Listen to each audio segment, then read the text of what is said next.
스스로 회복되지 않는 유일한 부분이에요. 그래서 만약 치과 의사가 없는 어두운 시대에 모든 치아를 잃었더라면 여러분이 선택할 수 있는 유일한 선택은 액체 상태의 음식을 먹는 것 뿐이었어요. 별론데요. 과학자들은 자연이 어린 시절부터 갖고 있던 낡고 달아빠진 치아를 대체해주기 위해 우리에게 사랑니를 주었다고 믿고 있어요. 그래서 우리 인생에서 늦게 나온 거예요. 하지만 오늘날 모든 치의학의 발전으로 우린 아주 나이가 들 때까지 치아 전부나 대부분을 온전히 유지하는 경향이 있죠. 그리고 비록 일부를 잃어도 언제나 새로운 것으로 대체할 수 있어요. 이게 사랑니를 잔류물로 만들고 점점 더 많은 사람들은 성인이 되었을 때 이가 나는 시련을 겪지 않아도 되는 걸 이해한 것 같아요. 치아에 대해 말하자면 우리의 턱 전체는 지난 1000년 동안 변화해왔고 훨씬 더 빨리 변할 걸로 예측돼요. 사실 우리 몸의 모든 부분들 중에서 가장 빠르게 변한 곳이죠. 옛날 초기 인류가 사냥과 채집을 통해 살아남았을 때 그들은 날고기를 씹고 식물을 갈기 위해 거대하고 강력한 턱과 더 큰 이빨이 필요했어요. 그들이 요리를 하고 농사를 짓게 되면서 음식이 덜 질겨져서 턱은 현재의 필요에 맞게 작아졌어요. 시간이 지날수록 우리의 턱은 점점 더 줄어들었고 앞으로도 계속 그럴 것 같아요. 많이 씹을 필요가 없는 많은 가공식품들로 미래의 사람들은 아마도 얇은 턱선과 매끄러운 광대뼈를 가진 더 섬세한 얼굴 특징을 가지게 될 거예요. 일부 신체 부위는 사라지지 않고 오히려 다시 돌아오고 있어요. 100년 전 무릎 뒤에 있는 작은 뼈인 장단지 근머리 종잡뼈는 약 11%의 사람들에게만 존재했고 과학자들은 그게 곧 완전히 사라질 거라고 생각했어요.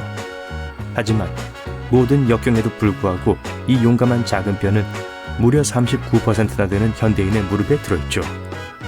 아직도 정확히 장단지 근머리 종잡뼈가 왜 돌아왔는지 알 수 없지만 가장 일반적인 의견은 우리가 조상들보다 키가 크고 무거워졌다는 거예요. 이건 사실이에요. 우리의 식단이 더 좋아지고 영양가가 높아지면서 우린 더 오래 살고 키가 더 자라게 되었죠. 우린 지금 아마도 키의 진화 절정기에 와 있을 수도 있어요. 그리고 장단지 근머리 종잡뼈는 무릎 뒤에 힘줄이 미끄러질 수 있도록 매끄러운 표면을 제공해주고 마찰을 줄여 마모와 찢어짐으로 인한 손상 가능성을 낮춰주기 위해 우리 몸에 나타날 수도 있어요. 몸집이 커졌다는 얘기가 나와서 말인데 거울로 돌아가 볼까요? 약간 힘줘봐요. 멋진 이두박근이에요. 하지만 안타깝게도 고대 조상님들만큼 좋진 않아요. 진화에 대한 모든 게 우리에게 100% 좋은 건 아니에요. 그냥 제일 잘 적응한 일련의 기능들일 뿐이죠. 우리 근육의 경우가 그래요. 시간이 지남에 따라 점점 더 작아지고 약해졌죠. 특히 상체에서요. 고대의 인간은 많은 수작업을 하기 위해 크고 강한 근육이 필요했어요. 사냥에서 잡은 걸 집으로 끌고 가고 도구를 만들고 대피소를 짓는 것까지 말이죠. 후에 이게 더 쉬워지진 않았는데 오히려 반대였죠. 사실 밭을 갈고 복잡한 구조물을 짓는 건 많은 체력과 지구력이 필요했어요. 하지만 기술의 발전이 호황을 누리기 시작하면서 물리적 능력은 두뇌의 힘으로 대체되었고 기계는 우리 대신 많은 일을 하기 시작했는데 대부분은 우리보다 훨씬 더 나았죠. 우린 컴퓨터 앞에서 점점 더 많은 시간을 보내며 앉아서 생활하는 생활 방식으로 전환했어요. 그리고 우리의 근육은 점점 작아지고 있는데 왜냐하면 더 이상 근육들이 필요하지 않기 때문이에요. 진화가 더 진행될수록 훨씬 더 날씬해지고 근육량이 늘리는데 더 많은 어려움을 겪을 가능성이 높아요. 우리의 뇌는 특히 흥미로운데 일종의 이상한 패턴으로 변화해왔기 때문이에요. 우리의 먼 조상들은 처음에는 다소 작은 뇌를 가지고 있었지만 인간에 가까운 친척인 네안데르탈인은 평균적으로 현대인의 그것보다 더 큰 뇌를 가졌었어요. 진화 과정에서 인간의 뇌는 더 커졌지만 최근 몇 세기 동안 줄어들기 시작했는데 아무도 그 이유를 정확히 알지 못해요. 일부 전문가들은 이게 우리의 생활 방식과 사회적 연결의 변화와 관련이 있을 수 있다고 해요. 초기 인류, 특히 수렵 채집가들은 자신들이 본 모든 식물과 동물, 그들의 특성, 그리고 여러 가지의 것들을 어떻게 사용하는지 기억해야 했어요. 그들은 부모가 알고 있는 모든 걸 배우고 스스로 더 많은 걸 알아내야 했기 때문에 더 박학다식했어요. 현대 인류는 특정 분야에 더 전문화되어 있고 좁은 주제를 더 깊이 파고들며 나머지는 동료들에게 의존하죠. 고대 인류는 누구나 잠재적으로 다른 사람을 대체할 수 있는 그룹으로 일했던 반면 우린 각 구성원이 각자의 특정한 임무를 가지고 있으며 대체할 수 없는 팀으로 모이죠. 그래도 뇌의 크기는 그다지 중요하지 않은 것 같아요. 왜냐하면 예를 들어 범고래와 코끼리는 우리보다 더 큰 뇌를 가지고 있지만 우리보다 똑똑하진 않거든요. 더 행복할까요? 네, 그럴 거예요. 그리고 만약 우리가 미지의 것, 즉 오늘로부터 1000년 후의 일을 모험한다면 꽤 믿을 수 없는 특성들을 발전시킬지도 몰라요. 어떤 사람들은 해수면이 상승하는 경향이 지속된다면 인간이 물에서 사는 것에 적응할 수도 있다고 말할 정도예요. 우린 수영을 더 잘하기 위해 물갈퀴가 달린 손과 발을 가지고 물속에서 숨을 쉴 수 있도록 아가미가 발달하게 진화할지도 몰라요. 또는 만약 우주로 가서 다른 행성들을 식민지로 만들기 시작한다면 불가피하게 그 놀라게 하려는 건 아니지만 매 초마다 우리 몸은 2,500만 개의 새로운 세포를 만들어냅니다. 제가 계산을 해드릴게요. 즉, 약 15초 안에 미국 인구보다 더 많은 세포를 만들어낼 수 있다는 뜻이에요. 본인이 별로 생산적이지 못했다는 느낌이 들거든 이 사실을 기억하세요. 그건 우리 몸 질량의 거의 2%만을 차지하지만 우리의 뇌는 혈액 공급과 산소의 20%를 차지합니다. 우리의 뇌는 또한 전구를 켤 수 있을 만큼의 충분한 에너지를 생산할 수 있어요. 우리가 깨어났을 때요. 인간의 가장 큰 장기가 무엇인지 생각해 본 적 있으세요? 피부인데 손바닥과 발바닥이 제일 두껍습니다. 알아요. 저도 먼지 닦기 싫어해요. 하지만 TV 화면에 쌓인 먼지층에는 여러분도 부분적인 책임이 있어요. 모든 인간은 매시간 약 60만 개의 피부 입자를 흘리고 집안 먼지의 대부분을 구성합니다. 네, 우리 모두 여기저기 흘리고 다니고 있어요. 요즘 미적 표시로 여겨지지만 사람들이 입술산을 가지고 태어나는 이유는 매우 흥미롭습니다. 우리가 태어나기 전에 이목구비가 발달하기 시작하면서 입술산은 사실 우리 얼굴이 합쳐지는 곳이에요. 얼굴의 오른쪽과 왼쪽이 말이죠.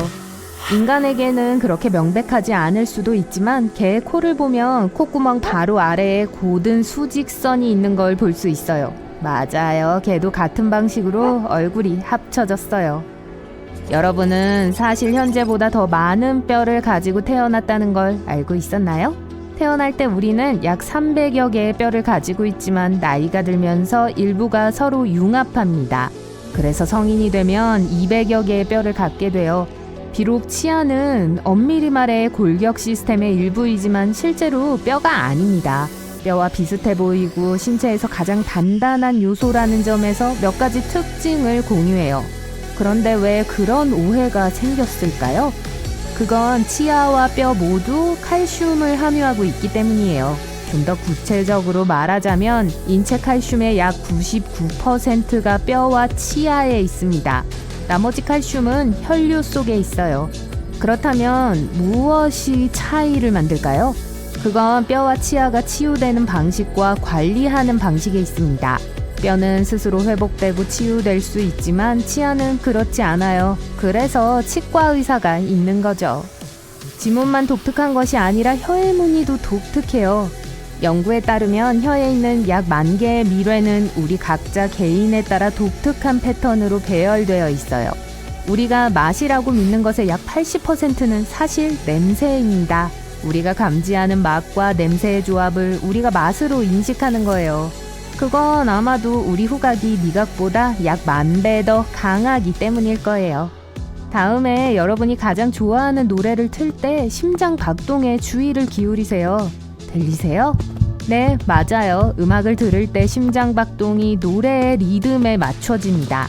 그리고 심장 얘기가 나와서 말인데 심장은 1분에 평균 75번 정도 뛰어요. 이건 한 해에 인간의 심장이 올림픽 크기의 수영장을 채울 수 있는 충분한 양의 피를 펌프질할 수 있다는 걸 의미합니다. 훨씬 더 흥미로운 건 만약 모든 혈관을 서로 끝에서 끝까지 연결한다면 지구를 4바퀴 돌 수 있을 거라는 거예요. 하지만 정말 아플 테니까 하지 마세요. 인간은 지구상에서 턱을 가진 유일한 종입니다. 과학계에서는 여전히 이 주제에 대한 논쟁이 있지만 한 가지 이유가 우리의 턱을 더 강하게 만드는 것 같아요. 인간이 계속 진화함에 따라 치아와 턱의 근육은 점점 더 작아졌습니다. 그래서 턱의 저항력을 증가시키는 것을 도울 수 있는 무언가가 필요했죠.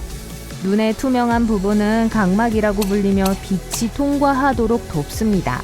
몸에서 혈액 공급과 연결되지 않은 유일한 부위이기도 합니다. 왜냐고요? 주변 대기로부터 산소를 직접 공급받도록 특별히 설계되었기 때문이에요. 건강한 사람의 몸에서 발견되는 지방을 모두 제거한다면 비누 7개를 만들기에 충분할 겁니다. 우리는 또한 일생 동안 2개의 수영장을 채울 수 있을 정도의 침을 생산해요. 대단하죠? 우리가 일생 동안 실제로 얼마나 많이 먹을까 궁금해 본 적 있나요? 수학은 생략할게요. 평균 크기의 사람은 일생 동안 거의 33톤의 음식을 먹습니다. 그게 어느 정도냐고요? 코끼리 6마리 정도요. 장난 아니네요.